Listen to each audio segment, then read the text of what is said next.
Yo, you don't know, so we hear Reasonings, Coffee Radio Reasonings, and right now, I have a general with me right now, a brother that I can say is family. I don't know if I can say me a smaller brother or me a younger cousin.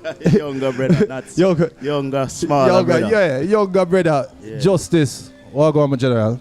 Bless me, G.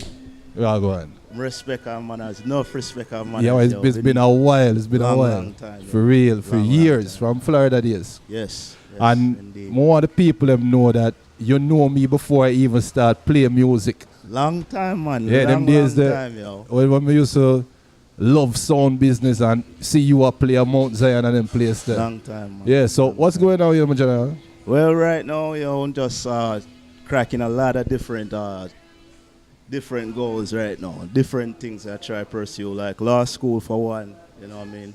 Trying to pursue entertainment/business law. Yeah. You know, so I try to deal with the LSAT thing right now for getting law school. You still DJing? Personally. In just small spurts. You drop in and drop out, you know what I mean? Not like actively, no, definitely. And we have to make people know that I see you as a future CEO. Sorry? I see you as a future big CEO of a company. Yeah. Okay.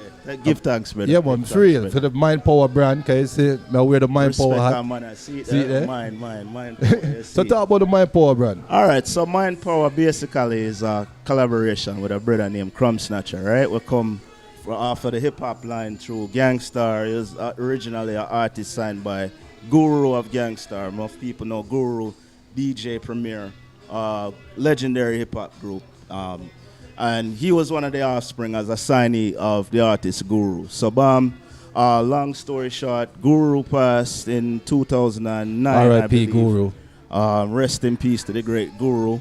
And he went along and decided that he wanted to just expand what the vision that Guru had, which was to bring on artists and develop artists and put out different music. Guru was into jazz music and did music with a lot of different artists as well. Probably some dancehall as well, because he did a lot of collaboration. So his thing was to do a multi-genre label and just develop talent. Guru passed on, Crumb Snatcher was there. Myself and Crumb Snatcher linked up. Long story short, I was working with Wu-Tang Management. Everybody know the legendary Wu-Tang clan. Yeah. Crumb Snatcher came on as a signee to Wu-Tang Management, and from that point on, me and him just developed a good working relationship. We both ended up expiring our relationship with Wu-Tang Management, and then from there on, came together to collaborate with and form Mind Power Entertainment, which is now an active independent label, multi-genre independent label, clothing line, as you can see. Junior Culture represent once again. You see? No, I would definitely represent the brand to the max, and we love the growth, because seeing you grow from a DJ to now being an executive. Give thanks. Yes, the man said. So talk about your experience being a DJ. How has that helped you now as an executive, on the executive side of things? All right. Well, first thing, like I wouldn't want to call myself an executive, all right, because of the stigma, or just the outlook of what an executive is or executive does. Right. And I, working in corporate America, know that an executive doesn't necessarily do as much as people would consider or feel that they do. They more delegate responsibility. Right. On the other hand, from DJing days up to right now, as someone operating a businesses, I'm actually in the streets. I do a lot of the unpleasant things that people in the CEO realm do not do. They have people on payroll to So you sell mixtape, like you sell mixtape right now. No, I'm not selling mixtape still. But the real to real is this. Right. I have in the last 6 months gone out and I've done street promotions, which is what I was doing when I was a DJ. Get out in the streets and make sure that the product or whatever promotional media is distributed amongst the people. And you have to have a working dialogue between the public, you and the public with whichever, from high and low, as far as the grassroots coming right up to whoever you're dealing with in the whichever industry or field that it is. So it's right across the board. DJing, as I mentioned, DJing as well. As a DJ, you have to kind of keep up with trends. Things change daily. Right. We know the music, the vibes, the people change. So as someone that's in business, whether it's clothing, whether it's music, you have to make sure you're up to the time, so to speak, in terms of knowing what's going on and just being above the curve and able to make changes whenever necessary. Right. Yeah. And you know, we're here in Brooklyn, right? I know if people hear the music playing in the background. We're the place where it's all started for the business, Church right? Avenue. Church Avenue. Yeah, man. So what's your impression of the business, right? The music business? Which well, from the hip hop angle, first of all. That in terms of, I know you're doing the promotion and working with artist development. What you think about the business, state of the business today? All right. Well, hip hop, there's a lot of positive and there's a lot of negative. On the positive end, at this time, I believe is the best time to be an artist. Are you for real? Ever. And why I say that? Yeah. Why I say that is you have more control over your career. An artist at this time has the most control over their career. Can watch this. You can buy a MacBook, you can purchase a MacBook, you can purchase a quality mic, and you can purchase Pro Tools, right? Or not even, I guess, purchase sometimes because a lot of the software is just traded. Yeah. Right? So you have a studio in your house. Yeah. Whereas back in the days, you had to have a link and have a key holder there to even put in a place to record. Right. Now an artist can have access to these things. And the next thing, they have music. You have the internet, social media. So not only do you have a studio at your fingertips now, right? You have distribution. Distribution, where you don't have to pay for, right? So all these things went around 20, 25, 30 years ago, and I think it puts a lot more control into the hands of the artist. So from that aspect, it is great. In terms of what that has done is it has caused the market to be saturated. That is the downside of that. Now, what we have now is everybody feels like they are an artist, or they are artists capable of being on a public platform, right? Which we all know that is incorrect. So the downside, you have a saturation of artists, a saturation of producers, right? And we have so much music, right? That right now and with this time period we're in which the staying power of things is not really too long. Because as a song drop, even if it catch a buzz, you give it a good month or two and the next wave coming, the next music coming. Because that's the thing, me not understand. Cause people hear like a one track or listen to an album one time. An album released today and then tomorrow here says a classic album. Yeah, that's the talk in hip hop. Yeah. And because, all right, you see social media again, all right, 20, 25 years ago, right? You only had a few people that had, let's say, the capability to make their opinion or their influence reach a certain level. Right. So you had the writer of a magazine, whether it was the Source magazine or a Word Up magazine or whatever magazine was popping at that time. You had a set of writers that would make their opinion and they would rate an album. Other than that, it's just you and people in your small circle. Now, with the click of a button, with a mouse click, or we do it with smartphones nowadays. A person with influence, right, with a lot of following, which is another topic, can post a comment. They don't like this song, they don't like this record, and that filter to millions of other people. And unfortunately, because of the influence of this person or this collaborative group in many cases, right? It influenced now millions of other people to feel the same way, because now also we have a lack of leadership in thinking, which is another mantra, mind power. Which is the mind power, yeah. To be your own boss. Yeah. You know, make sure you control your own mind and your own thoughts. You see me? So we have a lack of independent thought now as well, which can easily stray things, and the outlook perspectives of things are different kind of ways. So that's the negative part. And also, if I can add on one other negative, is that right now it's harder, I believe, even though it's as I said before, you have more outlets to the business. I believe it's much harder now for artists to get paid. And just to give you an idea, when I came in '98, being able to command $20,000 for an artist is no problem. That same caliber artist, I won't say, but can only command now at this time in the same framework, maybe 15 or 20% of what with the same entourage 25 years ago. Yeah. All right. So in terms of the monetary end and the saturation, it caused the money pool now for kind of shrink up. Right. You know, so it's much harder, you know, as far as getting deals and whatnot. But do you have your eyes on the dancehall world, like the Caribbean world, the same way? Listen. I want to tell everybody we follow Reasonings and follow Junior culture, right? Me, practically born in a dancehall. Okay? Dancehall forever. Yeah. Non-stop. I love dancehall to my heart. No matter how I distance myself, because I felt like I had to appreciate it again properly, in the proper way.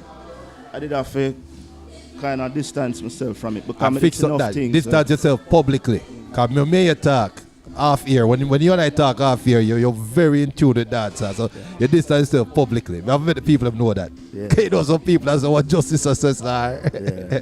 Yeah.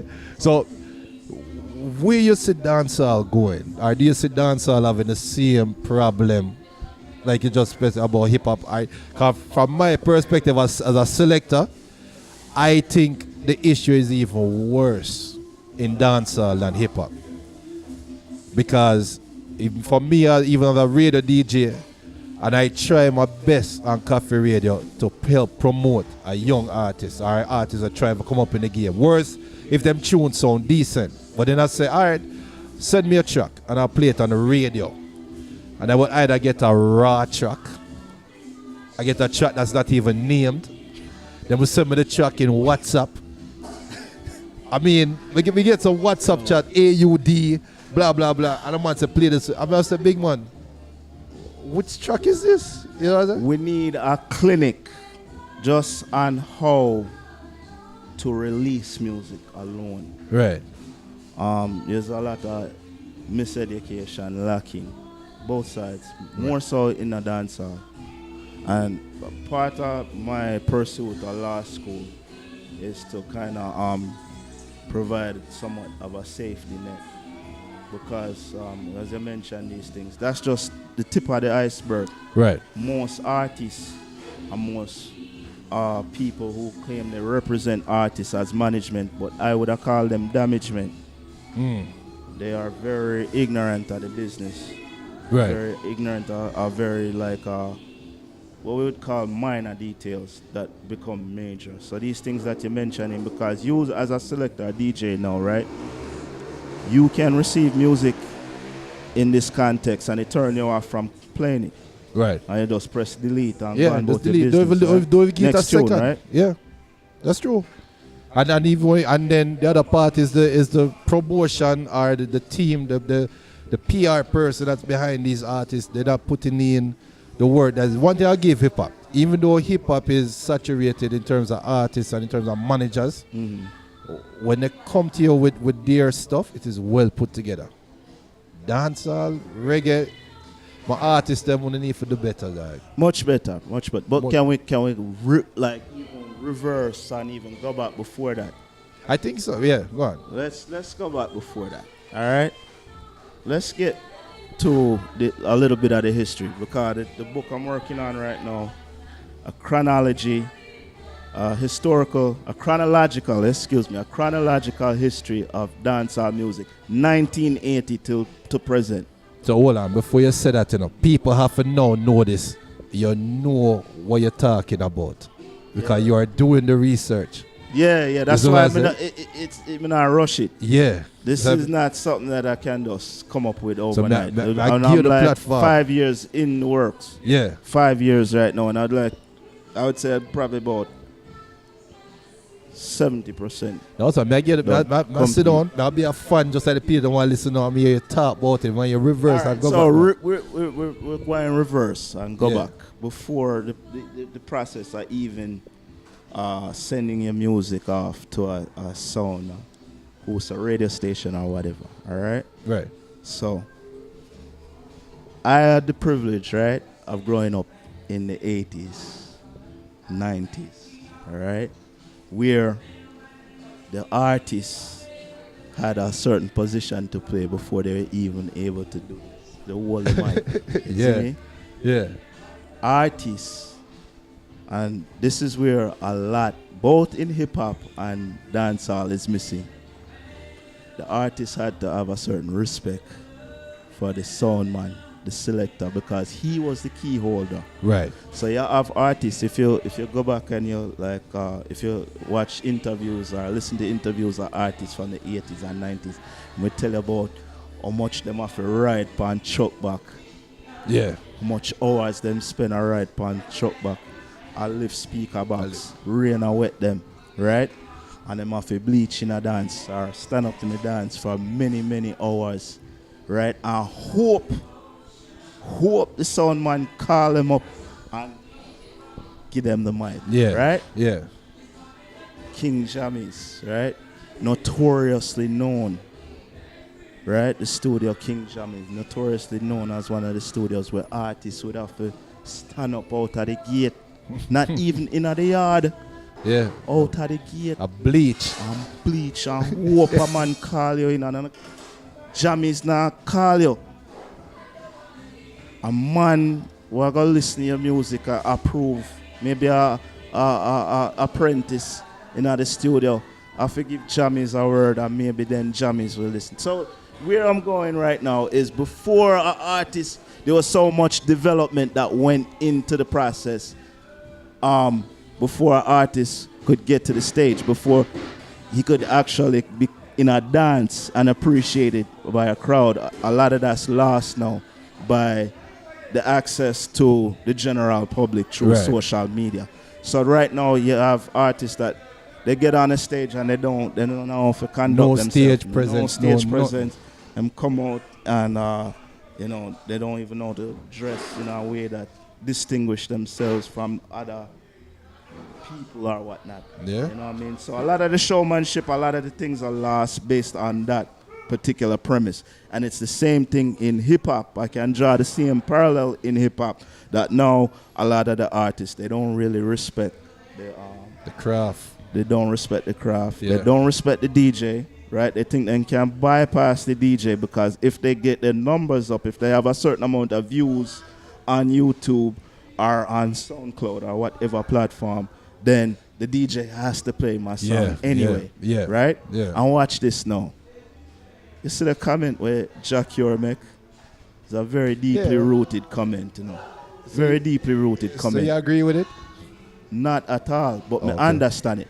Most of the artists probably off camera agree with Jack Ure and would have want to say the same thing. But they have more discretion or probably more, let's say, a better management team to kind of hold them up and say, yo, you can't do that because of the collateral damage that would come along with it. Right. But the truth is, because of what I said before, there's a lot of this thing. Jack Ure come from the late 90s era. Right. So Jack Ure got a piece of what it was to be developed. Jack Ure know what it is to ride on a truck. Right. For hours and sun beat them and rain and wet them and all these things and the time it take to get called in a studio and all of these things. Right. So now the table has turned where once the selector or if on hip hop the DJ would have the power you would hope be the key holder. Now the artists feel like they've bypassed the selector and the DJ. So that's why you have now artists feel like they can come out and say, yo, Ray, you know what I'm saying? Because at the end of the day, but you need me more than I need you. That's the perception. But here my perspective now. From my perspective, I think that I've been in the business long enough to see the cycles at dancehall, like hip hop too, because even hip hop started out as a lyrical content, and then it went off to being beats. Now it is making a turn back to being about lyrics, in my opinion. Same thing with dancehall. Dancehall go through the waves of, you have the 90s dancehall with the Bounty Beanie. Then when Sizzla Capleton came up, it went to this one drop culture root style.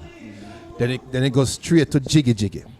Then the one drop forward back again with the Fifth Element. Then it goes straight to wherever. I don't even want disrespect, not for the younger artists them now, but it reach a stage now where it's almost Mickey Mouse style music. And I think it's now cycling back around now to becoming to where dancehall is going back to the boom, boom, boom, boom. Them style.